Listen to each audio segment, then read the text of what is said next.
নমস্কার, আমার নাম শোভন। আপনারা দেখছেন শোভনীশ ইউটিউব চ্যানেল। আমরা মূলত এখানে ভাগ্য গণনা করে থাকি, জ্যোতিষের বিভিন্ন বিষয় নিয়ে আলোচনা করে থাকি। আপনারাও যদি চান যে আপনাদের কুষ্টি বিচার বা ভাগ্য গণনা বিনামূল্যে করা হোক, তাহলে আপনারা এই ভিডিওর কমেন্টে নিজের জন্মের স্থান, তারিখ এবং সময় এই তিনটি জিনিস লিখে কমেন্ট করুন। আমরা আপনার ভাগ্য বিচার করে প্রাথমিক একটা গণনা যেটা করা হয় ছোটো ভিডিওর মধ্যে দিয়ে, সেইভাবে প্রাথমিক ভাগ্য গণনা করে ভিডিও আপলোড করে দেওয়া হবে। আর যদি কেউ বিস্তারিত ভাগ্য গণনা চান এবং ডিটেলস অ্যানালিসিস চান ডিটেইলড, তাহলে তারা পেইড কনসালটেশনের ব্যবস্থা আছে, সেভাবে যোগাযোগ করতে পারেন আমার পার্সোনাল কন্ট্যাক্ট নাম্বারে, যেটা এই ভিডিও ডেসক্রিপশনে দেওয়া থাকবে। আচ্ছা, তাহলে আজকে আমরা যেটা দেখব, এটা আমার এক পরিচিত দাদার কুষ্টি। তো এই কুষ্টি শুরু করার আগে শুরু করেই বলে রাখি যে এই কুষ্টিটি হচ্ছে কর্কট লগ্নের কুষ্টি। আর কর্কট লগ্নের কুষ্টি কেন? যেখানে লগ্নের প্রথম ঘর, অর্থাৎ যেখানে ব্রাইট হচ্ছে, এই ঘরটি হচ্ছে 4 লেখা আছে। এই 4 নাম্বার রাশি হচ্ছে কর্কট রাশি। যেরকম আমরা পঞ্জিকাতে দেখতে পাই যে 12টা রাশির ছক করা থাকে, 1 2 3 4 করে, মেষ, বৃষ, মিথুন, কর্কট, অর্থাৎ 4 নাম্বার। তো তাই জন্যে সেই ঘরে লগ্ন পড়েছে, এ লেখা আছে লগ্ন। তাই লগ্ন যখন কর্কট রাশির ঘরে পড়ে তখন তার কর্কট লগ্ন। তো এই জাতকের কর্কট লগ্ন। আর রাশি হচ্ছে চন্দ্র যে ঘরে বসে, চন্দ্র বসেছে 7 নাম্বার রাশি তুলা রাশিতে, অর্থাৎ তুলা রাশি। তো জাতকের কর্কট লগ্ন তুলা রাশি। এবার আমরা যখন শুরু করব এই ভাগ্য গণনাটা, তাহলে আমাদের মাথায় রাখতে হবে এইটা যে এই ছকের ক্ষেত্রে চন্দ্র হচ্ছে সবথেকে বেশি ইম্পর্টেন্ট গ্রহ। কেন? কেন কি কর্কট লগ্নের দায়িত্ব দেওয়া হয়েছে চন্দ্রকে। এই যে দ্বাদশ রাশি, যে 12টা রাশি আছে, এই 12খানা রাশিকে 7খানা গ্রহের মধ্যে, অর্থাৎ সোম থেকে শুরু করে, সোম মানে চন্দ্র, মঙ্গল, বুধ, বৃহস্পতি, শুক্র, শনি, রবি, এই 7খানা গ্রহের মধ্যে বন্টন করে দেওয়া হয়েছে দায়িত্ব। কীরকমভাবে? না, চন্দ্র এবং সূর্যকে দেওয়া হয়েছে একটি একটি করে রাশির দায়িত্ব। চন্দ্রকে দেওয়া হয়েছে কর্কট, আর সূর্যকে দেওয়া হয়েছে সিংহ রাশি। এই দুটো রাশির দায়িত্ব দেওয়া হয়েছে চন্দ্র সূর্যকে একটা একটা করে। এবং বাকি যেগুলো আছে, অর্থাৎ মঙ্গল, বুধ, বৃহস্পতি, শুক্র, শনি, এই 5টি গ্রহকে প্রত্যেককে 2টি করে রাশির দায়িত্ব দেওয়া হয়েছে। তো এখানে আমরা দেখলাম যে কর্কট লগ্ন, অর্থাৎ কর্কট লগ্নের অধিপতি হচ্ছেন চন্দ্র, তাই এই ছকের ক্ষেত্রে চন্দ্র সব থেকে ইম্পর্টেন্ট প্ল্যানেট। এবার আমরা দেখতে পাচ্ছি এক এক করে শুরু করছি প্রথম ঘর থেকে। প্রথম ঘর যেখানে 4 লেখা আছে, অর্থাৎ লগ্নের ঘর। তো সেখানে লগ্নের সঙ্গে বসে আছে কেতু। তো লগ্নে কেতু বসে থাকা, অর্থাৎ এখানে কেতু, রাহু কেতু এরা হচ্ছে চন্দ্রের অ্যান্টিপার্টি, অপোজিটে। তো যেহেতু এটা দানব তত্ত্ব বা অসুর তত্ত্ব, তাই এরা এখানে কেতু খারাপ ফল দেবে। কেতু এখানে যেটা বিশেষ করে করবে সেটা হচ্ছে ডিপ্লোম্যাটিক পার্সনকে বানাবে কিছুটা জাতককে, কিন্তু সবসময় এনার মানে মেন্টাল একটা আনস্টেবিলিটির মধ্যে রাখবে, একটা মেন্টাল কনফিউশনের মধ্যে রাখবে কেতু এখানে। আচ্ছা, বিহেভিয়ারের মধ্যে একটা কনফিউজড একটা পার্সোনালিটি থাকবে, এরকম একটা ব্যক্তিত্ব আনবে কেতু। এখানে কেতু খারাপ ফল দিচ্ছে। সেকেন্ড হাউসে যাই।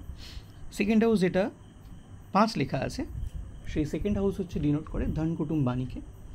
তো সেকেন্ড হাউস এখানে আপাতত দেখছি ফাঁকা, কিন্তু সেখানে দৃষ্টি আছে কার? অপোজিট থেকে শুক্রের দৃষ্টি আছে। দৃষ্টির ব্যাপারে এই ছোটো ভিডিওর মধ্যে সব কিছু আলোচনা করা যাবে না ডিটেলসে, অল্প করে বলব। আচ্ছা, তৃতীয় ভাব হচ্ছে যেখানে 6 লেখা আছে, তৃতীয় ভাব হচ্ছে পরাক্রমের ভাব, ছোটো ভাই বোনের ঘর, আর বাধা বিঘ্নেরও ঘর, ছোটো যাত্রারও ঘর। তো এই ঘরটিও ফাঁকা, কিন্তু অপোজিট থেকে সূর্যের দৃষ্টি আছে। তারপর যাচ্ছি চতুর্থ ভাব। এই ছকে চতুর্থ ভাব অত্যন্ত শুভ এবং খুব স্ট্রং। কেন? লগ্নপতি চন্দ্র স্বয়ং চতুর্থভাবে বসেছে, যেখানে 7 লেখা আছে। চতুর্থ ভাব হচ্ছে ভূমি, মাতা, বাহনের ঘর।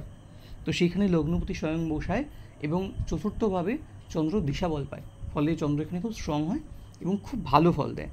তো ভূমি, মাতা, বাহন রিলেটেড খুব ভালো ফল এখানে পাওয়া যাবে। একটা সমস্যা আছে, যেখানে হচ্ছে বুধ অপোজিট থেকে দৃষ্টি করছে চন্দ্রকে, তার ফলে বুধ এখানে এই লগ্নের ক্ষেত্রে বুধ হচ্ছে অত্যন্ত মারক, যেহেতু চন্দ্র এবং বুধের মধ্যে পারস্পরিক শত্রুতার সম্পর্ক, এবং এখানে এই লগ্নের ক্ষেত্রে বুধ দুটি খারাপ ঘরের মালিক, সেই জন্য বুধ মারক কর্কট রাশির লগ্নে। আর এইখানে বুধের দৃষ্টি অর্থাৎ মারক গ্রহের দৃষ্টি যখন চন্দ্রের উপর পড়ছে সেটা একটা খারাপ প্রভাব তৈরি করছে মনের ওপরে বিশেষ করে, এবং বুধের দশায় বিশেষ করে মনের ওপর একটা চাপ অনুভব হবে, একটা মানসিক অস্থিরতা তৈরি হবে, যেহেতু চন্দ্র মনের কারক। আচ্ছা, তারপর ওভারঅল চতুর্থ ভাব খুব শুভ। এনাকে আমি বলবো অবশ্যই একটা মুক্ত ধারণ করার জন্য, যেহেতু অপোজিট থেকে বুধ এবং যথেষ্ট স্ট্রং, বুধ আছে 17 ডিগ্রিতে, সে যখন চন্দ্রের উপর দৃষ্টি প্রদান করছে এবং চন্দ্র আছে 21 ডিগ্রিতে, তো 15 ডিগ্রিতে সব থেকে স্ট্রং থাকে প্ল্যানেট, তার থেকে যত কম হয় বা যত বাড়ে তত আস্তে আস্তে দুর্বল হতে থাকে।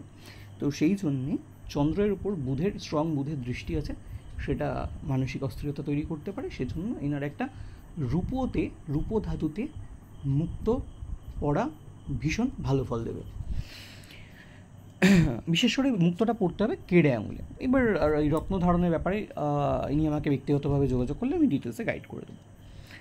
আচ্ছা, চতুর্থ ভাব শুভ। তারপরে হচ্ছে পঞ্চম ভাবে। পঞ্চম ভাব এখানে ফাঁকা, আর সরাসরি কোনো গ্রহের দৃষ্টি নেই, তাই এটা নিয়ে আলোচনা করছি না। তারপরে আসছি ষষ্ঠভাবে, যেখানে 9 লেখা আছে। 9 যেখানে লেখা আছে, ষষ্ঠভাবে আছে নেপচুন আর ইউরেনাস। তো আমরা বৈদিক জ্যোতিষ মতে ইউরেনাস, নেপচুন, প্লুটোকে কাউন্ট করি না, সেই জন্য আমরা এখানে এর ফল নিয়ে আলোচনা করছি না। তারপরে আসছি সপ্তমভাবে।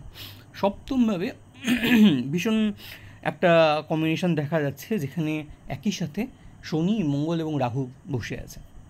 সাধারণত এই কম্বিনেশনটাকে লোকজন খুব ভয় পেয়ে যায় বা অনেক রকমভাবে ব্যাখ্যা করা হয় নেগেটিভভাবে, যে শনি মঙ্গল একসাথে বসলে একটু চিন্তার বিষয়, আর রাহু মঙ্গল বসলে তো অঙ্গারক যোগ। সেখানে আবার শনি রাহুও বসা একটা বীজ যোগ তৈরি করে, সেখানে শনি রাহু মঙ্গল একসাথে বসে গেছে, একটা খুব নেগেটিভ এফেক্ট হবে, এরকম অনেকেই হয়তো প্রেডিক্ট করবেন। কিন্তু অদ্ভুতভাবে 3টি ক্রূর গ্রহ বসেছে সপ্তমভাবে, এবং মঙ্গল সপ্তমভাবে বসায় চূড়ান্ত মাঙ্গলিকও বটে। কিন্তু এদের ডিগ্রিগুলো যখন আমরা ডিটেলসে দেখছি, তখন দেখতে পাচ্ছি কি না, একটা ডিস্টেন্স আছে, কেউ সেম নক্ষত্রে পড়ছে না, বা একটা গ্যাপ মেনটেন হচ্ছে যথেষ্ট পরিমাণে। যেমন শনি আছে 1 ডিগ্রিতে, ঠিক তার থেকে বেশ কিছুটা গ্যাপে 19 ডিগ্রি, প্রায় 20 ডিগ্রির কাছাকাছি যাচ্ছে রাহু। ফলে অনেকটা গ্যাপ তৈরি হয়ে যাচ্ছে শনি রাহুর মধ্যে, সেই যে একটা কম্বাইন্ড হওয়ার জন্য সেই যে একটা কনজাংশনের যে একটা নেগেটিভ এফেক্ট, সেটা পড়বে না। আবার তার থেকেও বেশ খানিকটা দূরে মঙ্গল, সে পড়ে যাচ্ছে 29 ডিগ্রিতে, ফলে সেখান থেকেও রাহু থেকে আরও 10 ডিগ্রি গ্যাপ। ফলে এদের যে জুতি, এই 3টে গ্রহের যে জুতি, তার কোনো নেগেটিভ ইম্প্যাক্ট হবে না, বরং ইন্ডিভিজুয়ালি প্রত্যেকটা গ্রহ ভালো ফল দেবে। যেমন যদি আমি আলোচনা করি প্রথমে মঙ্গল এখানে উচ্চস্থ হয়, এবং মঙ্গল কর্কট লগ্নের ক্ষেত্রে অত্যন্ত যোগকারক গ্রহ। সপ্তমভাবে পার্টনারশিপ, ডেলি ওয়েজেস এবং বিবাহের ঘরে বসে খুব ভালো ফল দেবে, এবং বিশেষ করে উচ্চস্থ বলে বেশি ভালো ফল দেবে। তো এইখানে মঙ্গল যেহেতু আরও দুটো ক্রূর গ্রহের সঙ্গে বসে আছে, মঙ্গল নিজেও ক্রূর গ্রহ, কিন্তু একটা অপোজিট গ্রহ বা শত্রু গ্রহের সঙ্গে বসে আছে, কিন্তু মঙ্গল এখানে ওভারঅল ভালো ফল দিচ্ছে। তো আমি এনাকে সাজেস্ট করব, মঙ্গল যথেষ্ট উইক হয় 29 ডিগ্রিতে থাকার জন্য, আমি এনাকে সাজেস্ট করবো একটি রক্তপ্রবাল পড়ার জন্য। তামাতে পড়া যেতে পারে, সোনাতে পড়া যেতে পারে, তামাতেই বেস্ট রেজাল্ট দেবে। আচ্ছা, আর এছাড়াও শনি এখানে স্বরাশিতে হয় শশযোগ তৈরি করে, কিন্তু শশযোগের ফল একা থাকলে বেশি ভালো পাওয়া যায়। এখানে মঙ্গল এবং রাহু একার জন্য শশযোগের প্রভাবে কিছু কমতি আসবে, কিন্তু ওভারঅল শনি খুব ভালো ফল দেবে। কিন্তু নীলা এনার কখনো পড়া উচিত না, যেহেতু শনি ওভারঅল চন্দ্রের শত্রু। তো এই ঘরে বসে স্বরাশিতে হয় শনি খুব ভালো ফল দেবে, কিন্তু নীলা কখনো পড়বে না। আচ্ছা, আরেকটা জিনিস কি বাকি রইল, রাহু এইখানে যেহেতু রাহু এবং শনির মধ্যে দুজনে একই সাইডে পড়ে যাচ্ছে, দুজনেই দানব তত্ত্বের মধ্যে পড়ছে, আর রাহু শনির রাশিতে বসেছে এবং শনি স্বরাশিতে বসেছে। শনির পজিশন ভালো জায়গাতেই হলেই রাহু ভালো ফল দিতে বাধ্য হতো শনির রাশিতে, সেখানে শনি যে রাশিতে বসে আছে সেই রাশিতেই বসে আছে রাহুও এখানে ইন্ডিভিজুয়ালি ভালো ফল দিচ্ছে, জুতির ফল হিসাবে না। ইন্ডিভিজুয়ালি 3টে প্ল্যানেটই এখানে, রাহু, মঙ্গল এবং শনি, 3টে ক্রুড প্ল্যানেট হওয়া সত্ত্বেও ভালো ফল দিচ্ছে। কিন্তু 3টে ক্রুড গ্রহের কিছু নেগেটিভ ইম্প্যাক্ট, কিছু দাম্পত্য কলহ, এগুলো দেখা যেতে পারে, কিন্তু ইন্ডিভিজুয়ালি পার্টনারশিপের জন্য আপাত দৃষ্টিতে দেখে হয়তো অনেকের মনে হবে যে খারাপ ফল দেবে, কিন্তু পার্টনারশিপে বা বিয়েতে ওভারঅল ভালো ফলই দেবে। কেন? আলাদা আলাদাভাবে তিনটে গ্রহ বেশ কিছুটা গ্যাপে আছে এবং আলাদা আলাদাভাবে এই লগ্নের ক্ষেত্রে বেনিফিট দিচ্ছে ওই ঘরে বসে।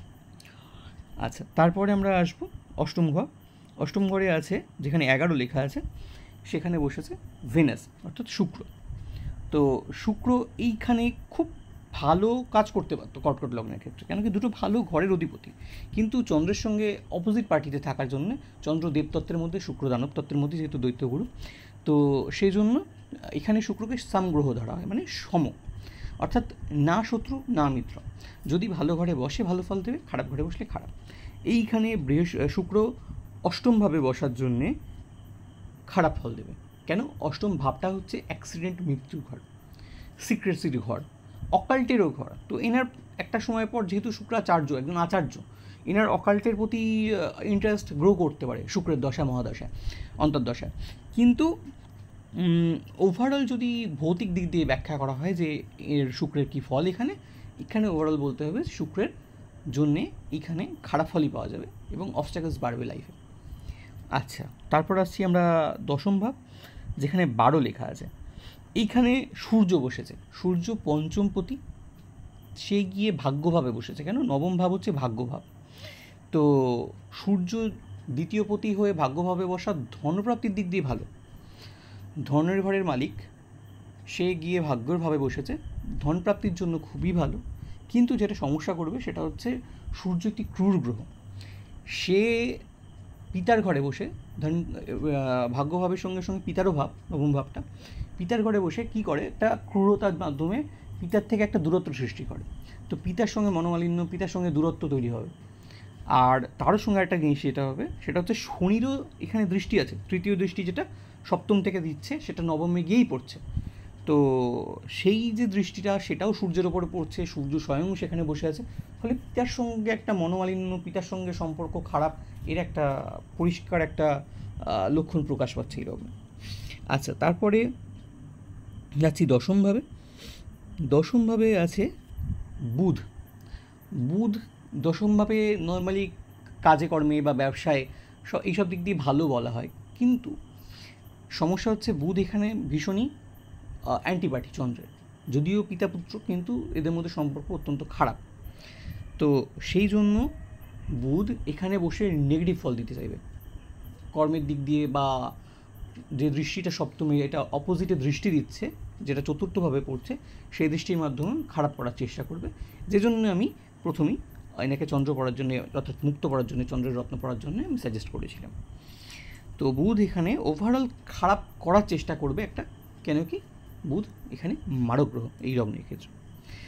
আচ্ছা, তারপরে আসছি একাদশ ভাব। একাদশ ভাব ফাঁকা, এখানে তাই সরাসরি কোনো গ্রহ নেই, তাই এটা নিয়ে আলোচনা করছি না।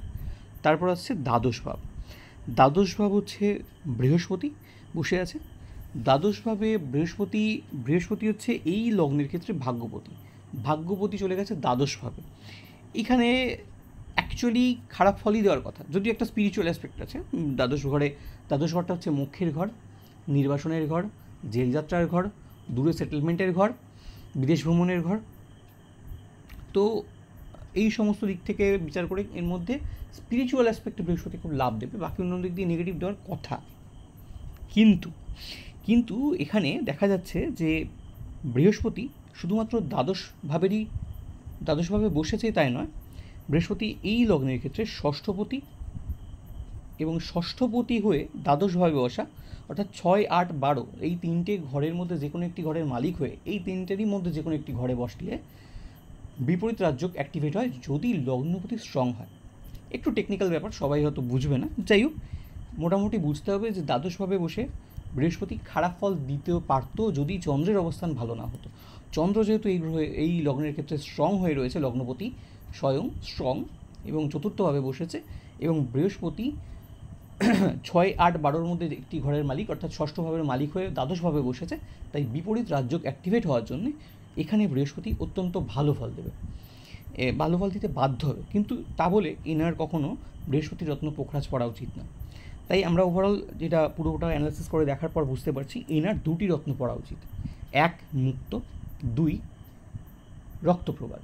এছাড়া ইনার অন্য বাকি কোনো রত্নই পড়া উচিত না। নীলা, পোখরাজ, হীরা, এমনকি চুনি পর্যন্ত না। এনার জন্য কেবলমাত্র 2টি রত্ন সাজেস্ট করা হচ্ছে এবং এর বাইরে অন্য কোনো রত্ন এনার পড়ার দরকার নেই। আচ্ছা, এই অ্যানালাইসিস এনার কমপ্লিট হলো। এছাড়া দশা মহাদশা আছে, তো সেই বিষয়ে আমরা এই ভিডিওর মধ্যে যাচ্ছি না। আর ডিটেলস অ্যানালিসিস যদি এনার মতোই আপনারা শুনতে চান বা জানতে চান আপনার ভিডিওতে, তাহলে এইভাবে যেরকমভাবে আমি এই অ্যানালিসিসটা করলাম, এই এরকম অ্যানালিসিস আমি আপনাদেরও করে দিতে পারি। যেরকম প্রথমেই বলেছি ভিডিওর, যে আপনারা নিজের জন্মের তারিখ, সময় এবং স্থান লিখে কমেন্ট করুন, তাহলে আপনারও ভিডিও বানিয়ে দেওয়া হবে। আর যদি এর থেকে অনেক বেশি ডিটেলসে জানতে চান, সেখানে দশা নিয়ে আলোচনা থাকবে, কোন সময় থেকে কোন সময় কীরকম যাবে সেগুলো নিয়ে আলোচনা থাকবে, এবং আরও অন্যান্য যে ডিভিশনাল চার্টগুলো আছে সেগুলো নিয়েও আলোচনা থাকবে। সেজন্য তার জন্যে পেইড কনসালটেশনের ব্যবস্থা আছে, তার জন্য আমার ব্যক্তিগত নাম্বারে যোগাযোগ করতে পারেন, যেটা ডিসক্রিপশানে থাকবে। তাহলে এই ভিডিও এখানেই শেষ করছি। ধন্যবাদ।